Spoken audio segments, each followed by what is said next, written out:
Hey guys, welcome to the camera review of Redmi Note 3. This device has got a 16 megapixel rear camera with face detection, autofocus, and a 5 megapixel front facing camera.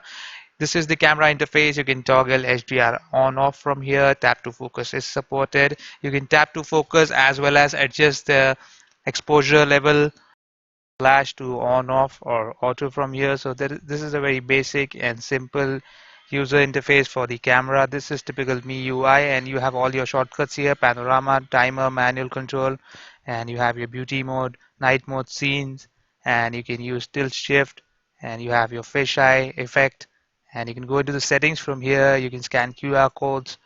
You can adjust the frame size to 4:3 or 16:9. Then you have the picture quality. You can set it to standard, high, or medium. Also have a couple of filters here for which you have to swipe left, and you have all these filters. You can use those. And this is the video recording mode. You get 16:9 aspect ratio and video recording. You can turn off the flash, and you can also do a time lapse and as well as a slow motion video recording, but the slow motion video recording is supported only in 720p, not in full HD. This camera is capable of doing 4K video recording, but the stock application supports up to full HD recording only. So this is the front facing camera. The 5 megapixel front camera looks pretty decent, and again the shutter speed is nice and fast, so I don't see any lag here. And even this camera supports all those filters. Camera supports video recording up to 720p only. So let's take a look at the pictures and videos taken from the cameras of Redmi Note 3. Picture has been taken from the rear camera in auto mode, and the next one has been taken in HDR mode. So again, you'll see a picture in auto mode and again in HDR mode. So I'm showing this to you because the HDR does a really nice job in brightening up the shadows, as you can see here. And now we have come to semi-indoor conditions in my balcony, and again, if you can see, the HDR is doing a really nice job. Even in close-up shots, the HDR is doing decent job with the 16 megapixel camera, but there is some kind of noise when you come inside indoors. This is during daytimes. I'm using auto and HDR mode, but you can see a lot of noise creeping in, so that is just not great. But still, the device is a budget device, and you would expect such kind of camera performance from these devices. So this is the nighttime pictures with artificial lighting, and as you can see, the pictures come out to be a little on the dull side or dim side. Now this is the panorama mode that you're seeing, and the device does a really nice job of stitching up the images.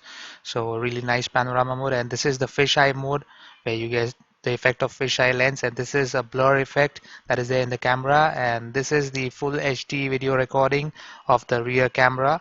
So I'm walking here so that you can see the stability. This device does not have optical image stabilization, and it has face detection autofocus, and I've kept it at continuous autofocus, so you can see the device hunting a little bit for focusing. So still I would say the video recording decent, not very crisp, but does a really great job, a decent job here. And nothing much to complain about due to the pricing of this device. It has been priced really low, and all these budget devices, they have a mediocre camera, and there's nothing much expected from these devices, but still they do a half decent job, so not much to complain about. I'm soon going to put up a camera comparison between the Redmi Note 3 and the late TV's Lay 1S, so make sure you hit that red subscribe button so that you don't miss out on that video, because that will be a real eye-opener as to which device performs better, because the Lay 1S has a 13 megapixel camera and this one has a 16 megapixel camera. But as we already know that the megapixels only do not count, it is the overall quality of the sensor and the picture quality that matters. So we'll have to see that. So moving ahead, the slow motion video recording sample from this device, and if you can see that this slow motion recording seems to be a joke, because if you see this object swinging, it looks like it is doing it at its normal pace. So and by the way, the resolution of this slow motion video recording is 720p, because it does not support the full HD recording on slow motion. And moving ahead, this is the front facing camera sample, and two more images coming up. So the front facing camera is decent, I would say. The amount of detail captured via this 5 megapixel sensor is also nice, as you can see here. And this is the video recording that has been done with this front facing camera, and the maximum resolution that it supports is 720p, so no 1080p support here. This was my camera review of the Redmi Note 3.